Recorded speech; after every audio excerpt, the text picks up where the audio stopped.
Afternoon, good evening. Welcome to We Build New America. Sorry for the past few days. I couldn't make a video. I got issue with my with YouTube, so I had to fix it. So I'm go back to live stream. Thank you guys for your patience and thank you for the new subscriber. Today we got something that's going on. The government is going to shut down for the past few days because according to every year they have to come out with a bill. The bill has to be able to cover all those expenses. It can be global, it can be local, it can be international. They have to cover it. If the bill didn't come to both party agrees, so the government gonna shut down. But we see this play along for a long time, like since like couple years, and Biden and Trump and Obama. So it's just the routine that's just going to happen every single time. So we're gonna listen why the reason now they're gonna want to shut down the country. So we're gonna listen to the news and see what he said. Good evening. I'm John Yang. The battle lines are drawn for tomorrow's high-stakes Oval Office meeting between President Trump and bipartisan congressional leaders, one day before the deadline to avert a government shutdown. Appearing separately on NBC's Meet the Press, Senate Majority Leader John Thune and Minority Leader Chuck Schumer each said the other would be to blame for a shutdown. Quick question: why Chuck Schumer is still in the House? This guy is old. He can barely hold his head. This guy is very old. As you can see, he's come on. You shouldn't retire by now. You shouldn't be in the office. This is the thing that's frustrated me, because at certain age you're able to retire. Remember they give you the age to retire is 72, and the guy is barely can move his head. I guess when you have a passion, is okay. I totally get it. But the thing of the matter is, come on, give it somebody else. Take the place. That's why there's only the young people cannot work, because old people don't want to retire even though they have the money. This guy's been in office for before sometime I was born sometime. And then he's still in the office. Come on, you got enough money to retire. You got $1 million. What are you gonna accomplish? It's all about control. It's all about control. That's why he doesn't want to retire. And what can you do? You old. You're not gonna really enjoy that much. You're gonna not gonna stay that long for using all that money. So what is it about? What's the stake? Why can't you let the country for someone else to take place? Why there's so many old people taking over the country? What's going on? Because that's why young people don't feel like connected with the government, because bunch of old people, they were in the office since the 1980s. They don't want to live for the young people because young people have different mind, different perspective, and different era, and they need to adapt. Again, I digress. Down. I think there's potentially a path forward. We have to see where it goes, but we can't do it while the American people are being held hostage by the Democrats in a government shutdown. We need a serious negotiation. Now, if the president at this meeting is going to rant and just yell at Democrats and talk about all his alleged grievances and say this, that, and the other thing, we won't get anything done. Republicans want a short-term spending bill without any other provisions, while Democrats say the price of their support is restoring Medicaid cuts and extending subsidies that help low and middle income earners buy health insurance under the Affordable Care Act.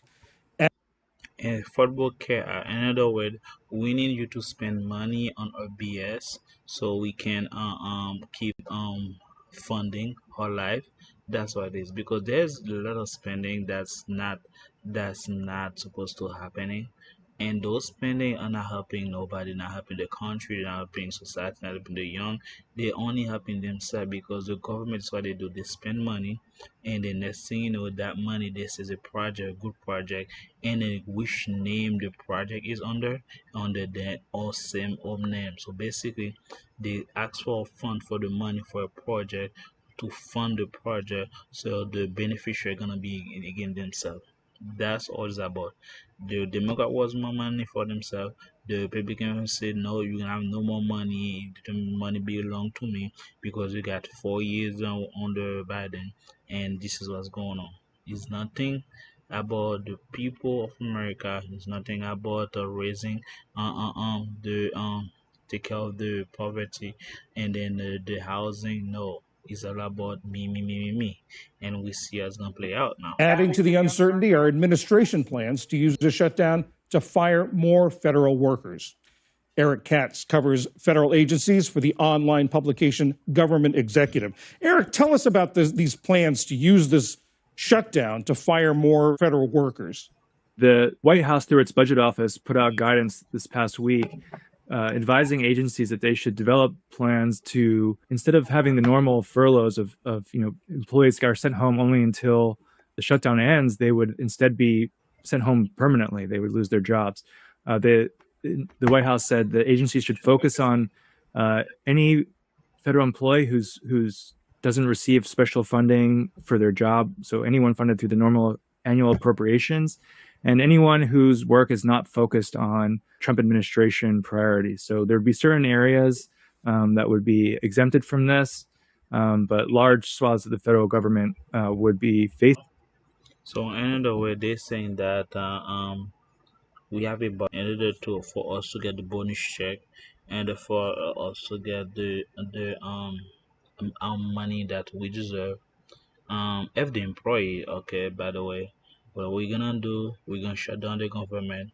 We're gonna fire a bunch of people because if we speak, for God's sake, if we give those money to those people, they're gonna have idea that they can overthrow us. So what they're gonna do, we're gonna fire those people, and those money that we're supposed to pay them, gonna go back to our pocket. That's how he's talking about. It has nothing to do about, oh yes, we're gonna try to because the economy is bad. No, because those companies every year they say they have worker profit. The government said they have enough money on the savings just in case. But now they don't want to spend that money to the people. They want to save more money and destroy the bottom line, which is the fire. That's the only job they have. Who cares that they cannot feed? Who cares that they cannot pay the bill? Who cares about the rent money? All we do is us, us, us, us, us. And this is why they trying to shut down the country because they want more money in their pocket. Because every year the government need a bonus on their pocket. But you can wait for 3 years or 5 years to get like 50 cents. Then you take about 100,000. Take about some people say some people like a couple million for their bonus check every year.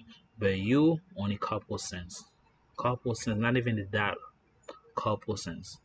And then this is why they fight over. They fight over for the bonus check, for the retirement money, and next thing for the packages. It has nothing else about the Americas, nothing else about the country. It's all about them. Facing potential layoffs under this shutdown. How does this fit in with the president's goal of reshaping the federal government and making it smaller? President Trump has been focused on shrinking the size of the federal workforce and the federal government since he took office. Not too long after he took office, he ordered similar layoff plans from every agency. A couple agencies went through with those. Health and Human Services, for one, laid off 10,000 people. But a lot of those got held up in court, and then they never ended up being implemented, at least not yet. But the administration has taken other steps to shrink the federal workforce through offering various incentives. I believe the administration has said that around 200,000 or 300,000 federal employees will be off the rolls by the end of September compared to what they inherited in January. And then they also have a hiring freeze, so very few new employees are coming in. And this is just the next step in that process to potentially further shrink the agency's workforces. In your conversations with federal workers, is this adding to the anxiety and the concern as we approach a possible shutdown? It absolutely is. We've talked to a lot of. He's not asking the real question right now. It's about that. Is it really about the government? It's about the money. Remember, every budget that's coming, someone has to fund that money. And if they fund that money has to return to them in a shape or form. So, in other way, who's funding those government? Are they the one funding themselves or somebody paying for the government to pass a certain law? Until they pass that law, the money is not going to be circulated. That's a question you need to ask. What about also who's paying for those people in order to be in office? Are they a buyout or did they sell out?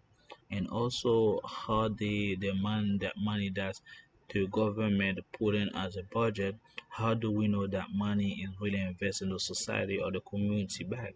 How do we know that money that's sent to Israel, to Ukraine, to Iran, and so on and so forth? why we think that money is only staying on the government. Those are the questions that we're gonna ask.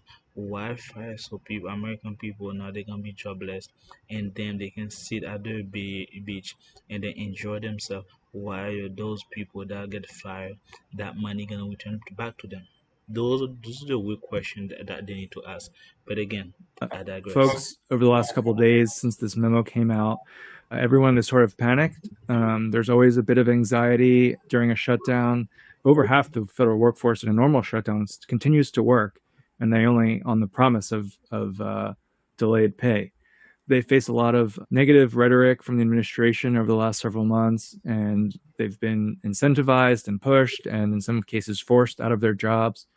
And this is like I said, the next step in that. And we've been hearing from folks over the last few months that their workforces are already trimmed back to the bone, and they're already struggling to carry out key functions. Some of these agencies are, doing less enforcement or less oversight.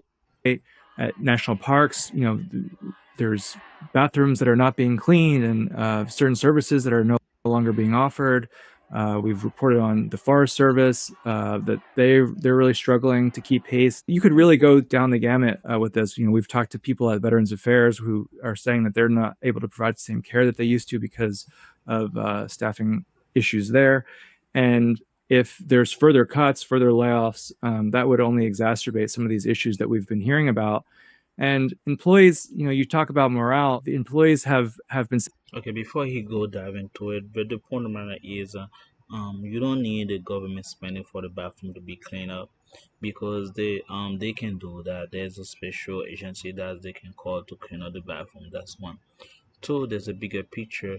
Those people that's working in the government, they have a special package, and basically what the government provide for them. So basically, they can, if even they shut down the country, they can still get paid about 2 weeks or a month by the government. This is the guarantee when you go for the government or also private. The government they shut down, they already can pay you on a back pay for those days that so the week they're shutting down. For example, we got national park, we got military, and next thing you know, you got some hospital, we got so on and so forth that's affected by those shutdown. But at the end of the day, those money the government is still paying for those co-workers.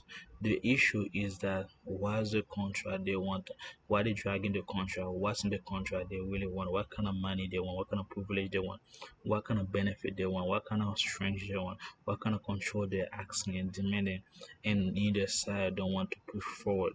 And another way, who's pushing for those laws or those new um those new perspective for the government for next year, and then they want to implement that to this, to the whole population, the community, in order for it to be passed.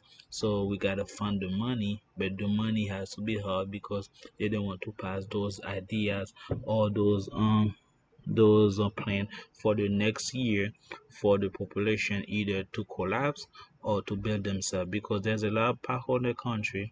The street is not built, the subway is a mess, and then homeless is skyrocketing. So where does money goes on? Are they willing to talk about for Ukraine? Are they really fighting for Iran? Are they really fighting for Israel? Where that money is going and how much they're asking for those allies or non-allies or for the war propaganda, so for them to fund it. This is the real question, and then the answers. Saying for months that because of this pressure to leave and because of some of the rhetoric that's been coming out from the White House, that they feel attacked or villainized, and this is as we're having these discussions over the last few days, they're saying this is just continuing to add to that. A lot of people, when they hear federal workers, they think Washington, D.C., but it goes well beyond that, doesn't it? Yeah, about 15% of federal workforce is based in the DC area. The vast majority is spread out around the country and around the world in some cases. We actually, before this memo came out, we had reported that the Interior Department, for example, is contemplating and preparing for widespread layoffs. And those employees are in national parks and in regional offices all around the country. You can think through Social Security Administration and VA and all sorts of land management agencies, in addition to Interior, and even like EPA enforcement. These people are not just in DC, but they're in offices all around the country, and some of them would almost certainly be subject to these layoffs if they are seen through. Okay, another way, this is what they're trying to tell you that under the government, a lot of company rely on the government to for the opening, and they give you the list. They got national power, social security, and so on and so forth. But the point of the matter is, those people still get paid regardless. So the point of the matter is, if people retirement, so the people that retire not gonna have that money for the month, how they gonna pay for rent, and people that are going to the hospital, so how they gonna pay for supplies, for medication, so on and so forth. That's why they're not gonna shut down. So what's gonna happen? Most of it's gonna happen. It's been happening for the past years and so. So what they're gonna do? They're gonna ask for extension. Extension means they're gonna work overtime. See, the government gonna work overtime. Okay, it's not like they just like coming every year. They like something new. No, they know they have to come every year with a package for the following week for the next fiscal year. They drag it and was for the last minute to fight, and next thing you know, they're gonna fight extension so they can get bonus share or they're gonna overtime. So once everyone get paid for that overtime, now they're gonna pass the bill. So when they pass the bill, they get double pay, one regular pay, one overtime pay. Remember, overtime pay for us America is time and a half. The government gonna have time and a half. For example, if they were for $300,000 for that week, and they're supposed to get $10,000, time and a half mean they're gonna get $15,000 extra for those time. This all about the money. They are greedy. They want extra money for them to come for bill so they can earn more money. And they put in that we are fighting for your country, we are fighting for you, next thing you know, for the people. But at the meantime, if they extended the time frame, they get time and a half, and they tell you that oh, we don't get paid for that. This is gonna be we're gonna stay here and work for free. When was the last time the government, the Senate, and the U.S. They sit down and work for free? Show me, it's be crazy. So this is what's gonna happen. They're gonna extend it for them to get extra pay, and next thing you know, the extra pay gonna put invest in whatever they want to do, buy a new car, or for the side chick, or for the sugar baby, and next thing you know, they're gonna pass the law. That's what it's about. The government is still gonna be opening. It probably not today, but it's gonna open it by next week latest, and they're gonna come for the bill because they're gonna look bad if they don't pass the bill. Yeah, and next thing you know, they all gonna be happy because now they get a bonus check and they got extra money because they got extra work, and they make sure that they look like an hero. But at the end of the day, they are the same people that create the issue and try to solve it. And guys, thank you guys for watching. If you like my video, thumbs up, subscribe, share this not new. And thank you for the subscriber guys. And I'll see you guys in the next one. Please be safe out there.